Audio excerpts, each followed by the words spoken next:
Hi, everybody. This is Saad for the Saad Truth, a rare weekend edition because I think it is a time-sensitive issue. Today, I've got a leading contender for the presidency of Romania, George Simion. How are you, sir? Hello, as good as it gets, considering we are facing an ongoing coup d'etat here in Romania. Thanks for the invitation. The sad truth or the sad truth? That is the sad truth, indeed. I was, by the way, just for full disclosure, I was contacted a few weeks ago by, I don't know if you'd call him your mentor, by the people of Kalin Georgescu to come on the show. Of course, the invitation is still open to him, but maybe talk us through what happened to him and then how you found your place in this position, which you didn't necessarily choose to be in this position. Yes, Călin Georgescu is our leader, the leader of the movement Romania First. He was the most voted Romanian at the presidential elections we had at the end of last year. But our establishment doesn't like him too much, and they annulled the presidential elections. Actually, in the first round, I also was a competitor. I finished fourth with 14% of the votes, 1,300,000 votes.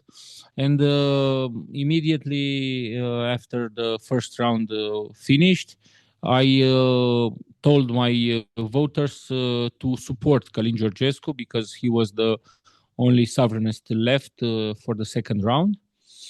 We were supposed to have the second round between Călin Georgescu and a lady from the globalist hemisphere of this country.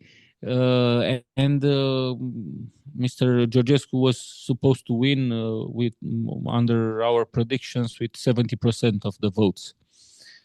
So the vote started for the Romanians abroad on the 6th of December.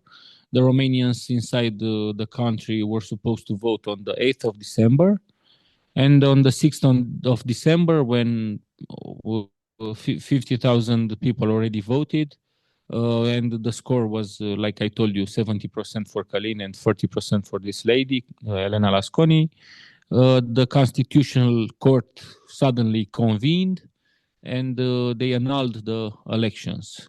This is the short version. What is, The oh, go ahead. Finish your point. yes.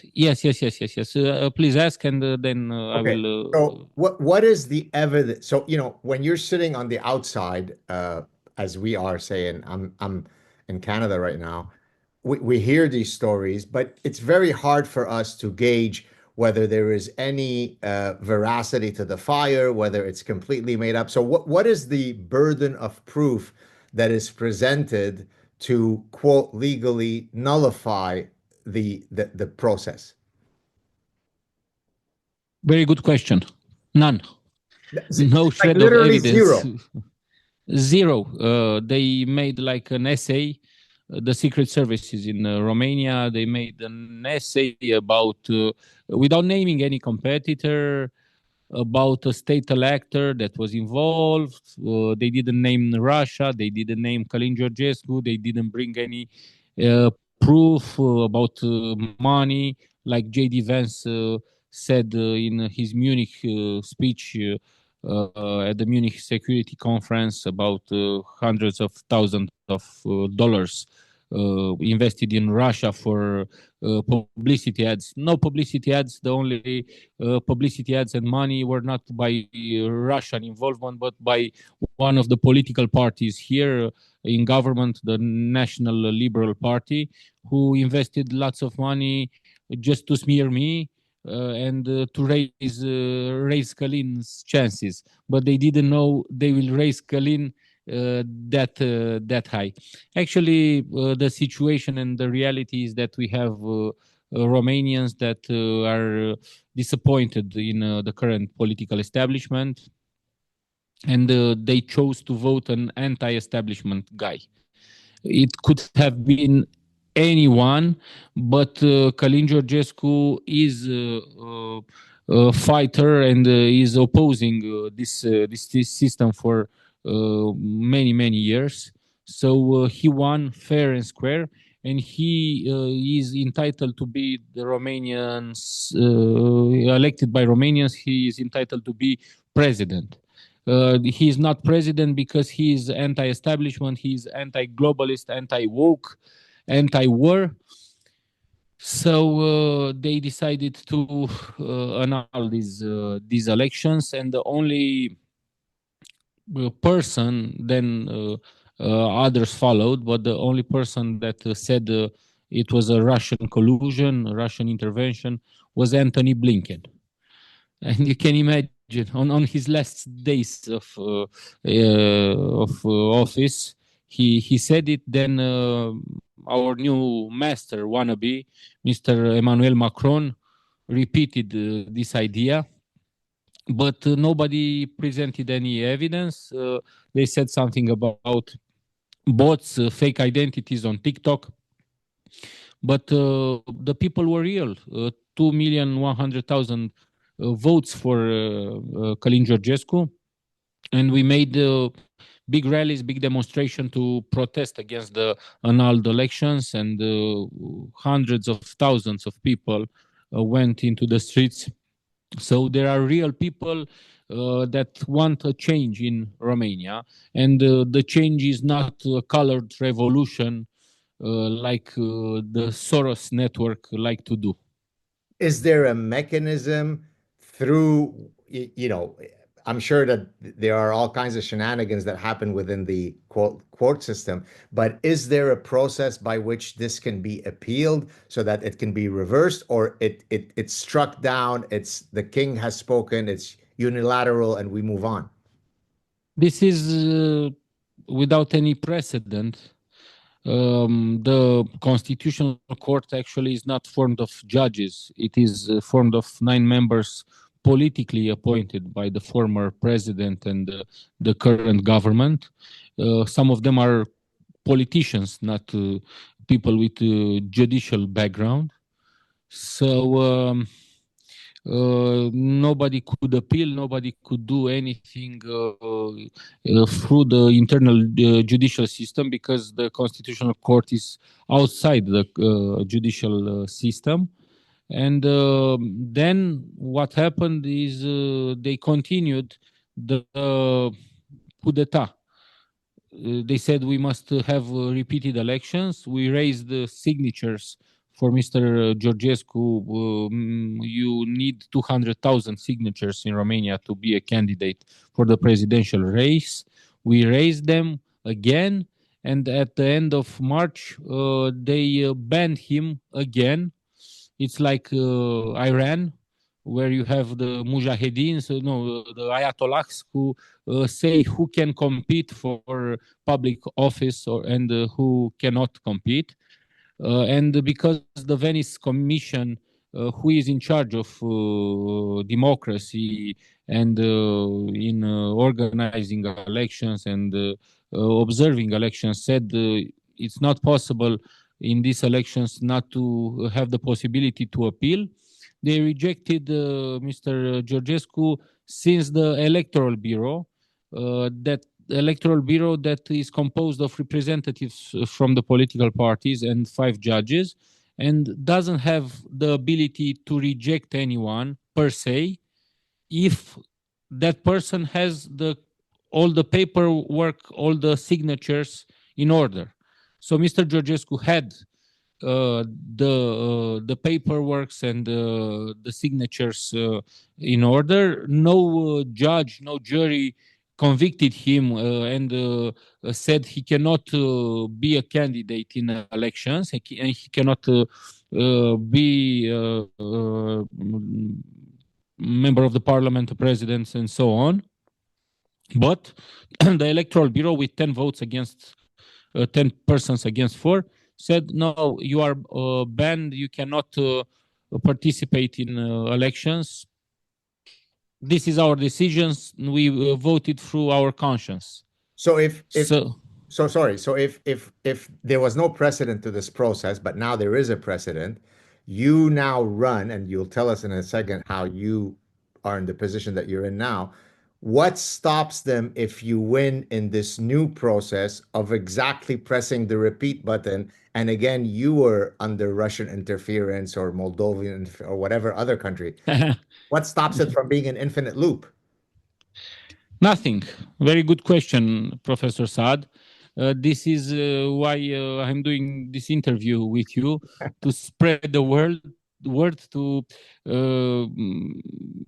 get some international attention towards the crisis in Romania, because this is only arbitrary, and they simply don't agree with the democratic transition of power. But actually, we are in a tough position. We are a country inside the European Union, so they will not dare to annul elections again if important rulers, important leaders in the free world take a stance.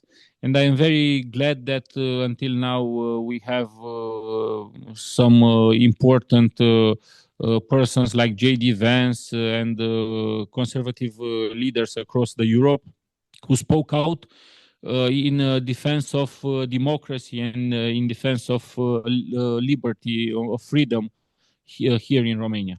I'm presuming that interim Prime Minister Carney has not sent in his support for you yet, right?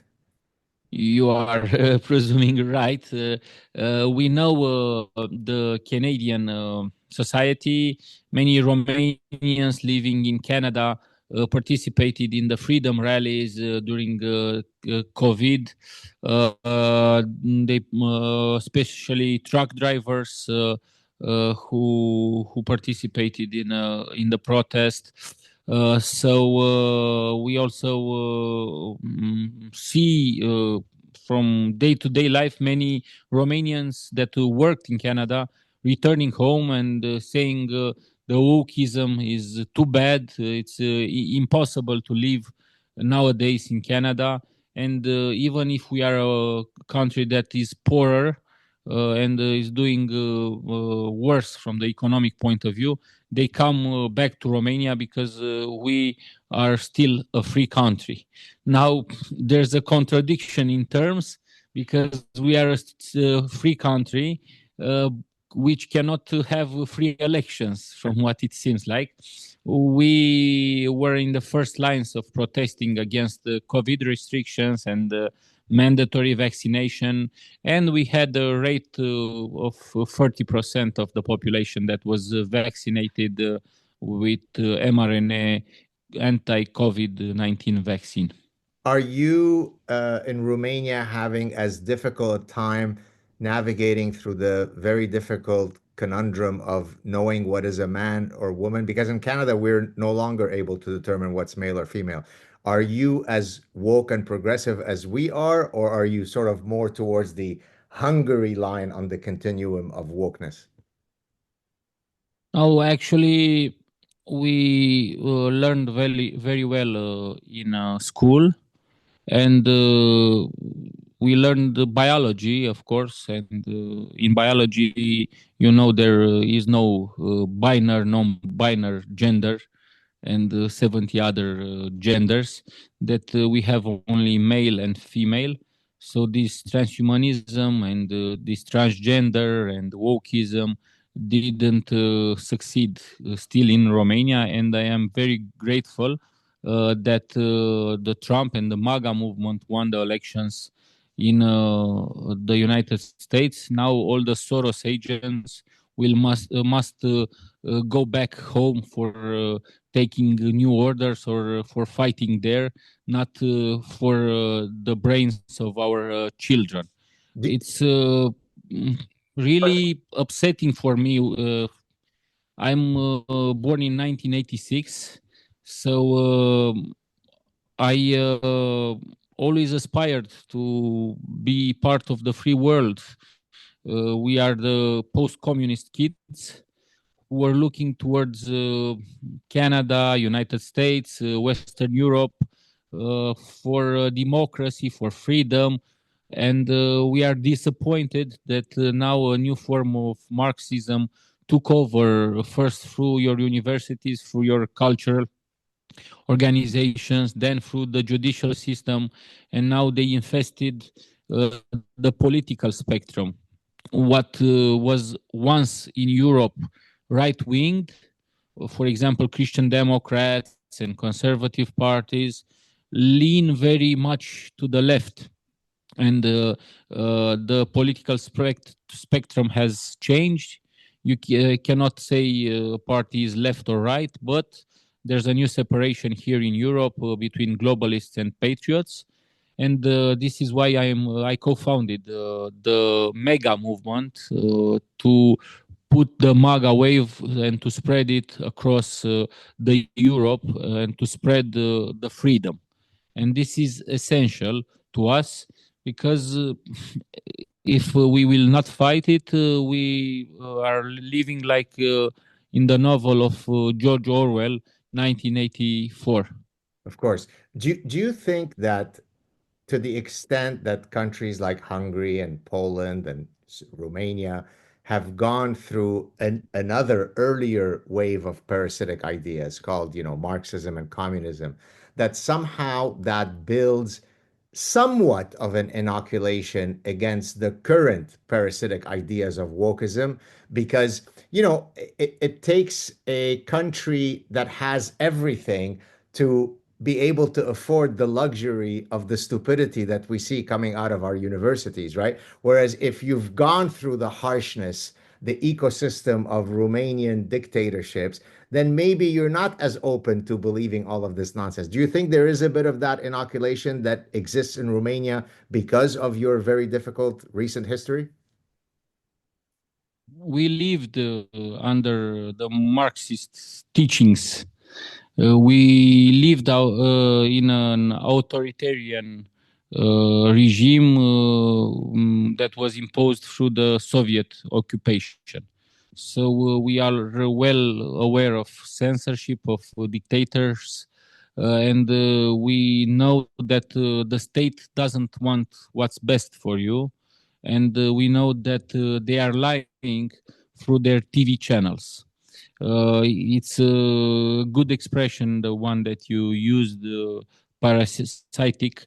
I tried to order. It's not so easy. Your Romanian, the Romanian translation of your book, Parasitic Mind. Right. So yes, we live under harsh times, and we don't have the problems that Western countries that don't have any problems, any real problems anymore. So inventing new types of gender or allowing the mutilation of children with gender change.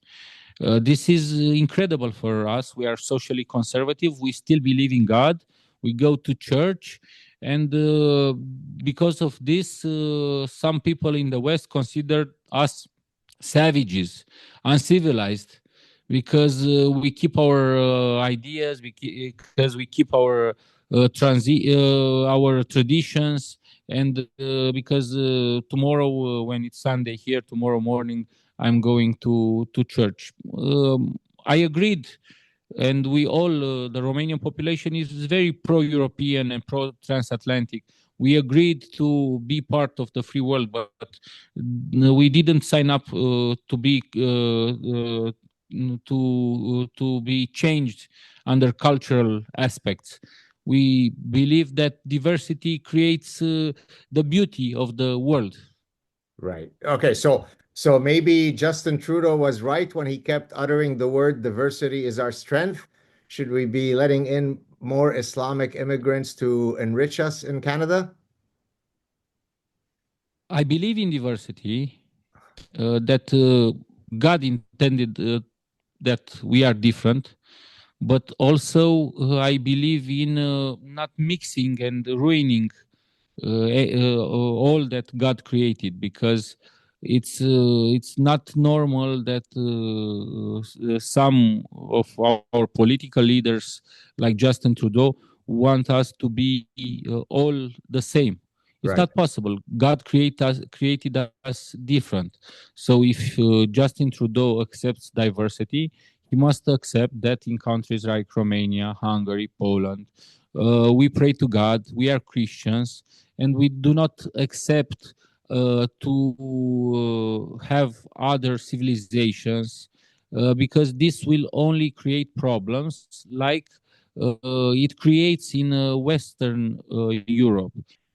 So we are peace-loving nations here in the Eastern Europe, but we don't want to accept the movement, intentional movement of other populations, because we are different in this planet, and we all must live together. We must be tolerant, but you cannot bring intolerant people to your home, which impose another belief and another cultural type.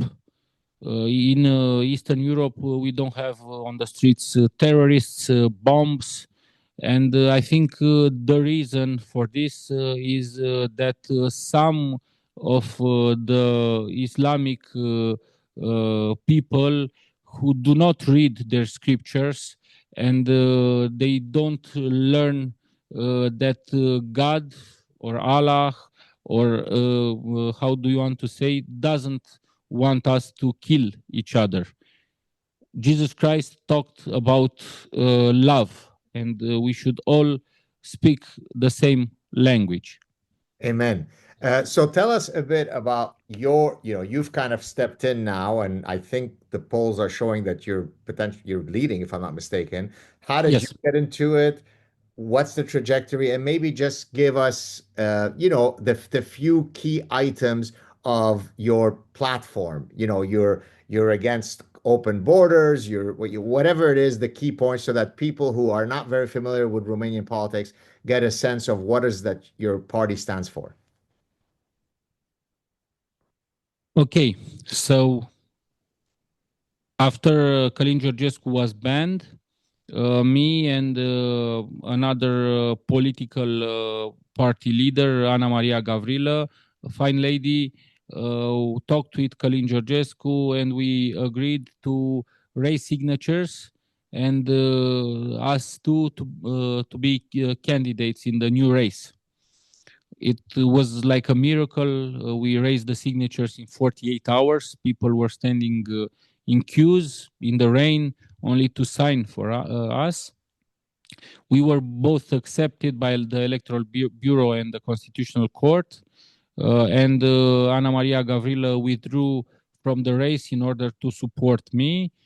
So now I'm the only sovereignist candidate, and all the movement is behind me and behind Mr. Călin Georgescu, because we want him as a leader for our nation after these elections. So, of course, I am leading. We are hoping to have a record attendance at the ballots, and we are hoping that this time the elections will be fair and free, and we are hoping that they will let the Romanian people decide. And the final casting of the ballots happens when? The 4th of May will be the date of the first round of elections. If needed, there will be a second round on the 18th of May. Okay. So, So by mid-May, the whole thing will be known. yes, and I am inviting you, Professor, to the inauguration if Oh my God, God willing. you're God willing. That would be very exciting. Uh, okay, and so what are some of the key positions that your party holds? I mean, I think I already know the answer, but for some of our viewers who may not know, that is different from some of your competitors. There is an extraordinary campaign and fight at these elections. We are not living normal times. So our main focus is bringing back common sense, bringing back democracy. The key words for us is peace, democracy, and freedom.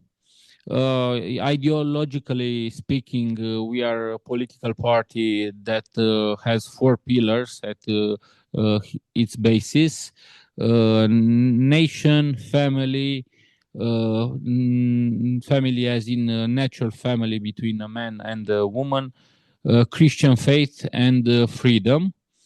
We, as governmental plans, plan to reduce red tape, plan to reduce bureaucracy, to reduce taxes, and to put the Romanians as the primary beneficiaries of Romanian wealth. We are a very rich country from the point of view of natural resources. We have oil, we have natural gas, both onshore and offshore in the Black Sea, salt, copper, and I think all the elements in the Mendeleev table. But unfortunately, these rare earth and many other things are not exploited, or we are not benefiting from this. Hopefully, we will escape this state of a real colony, and we will be sovereign, independent, and we will be equal members in our alliances in the European Union and in NATO. Do you feel that there is an awakening that's happening in Europe that is akin to Orban in Hungary, your party in Romania? You know, Marine Le Pen has gone through the same difficulty as Mr. Georgescu went through. I mean, using a slightly different process, but the end result is that our globalist overlord decide that you are good enough or not to be sitting on the throne. Are you sensing, given that you are right there in the field in Europe, that the populace is waking up, or are they still walking to the abyss of lunacy quietly and calmly? 100%. The European states are awakening, the European people are awakening. Of course, this is the MAGA wave. Of course, it has an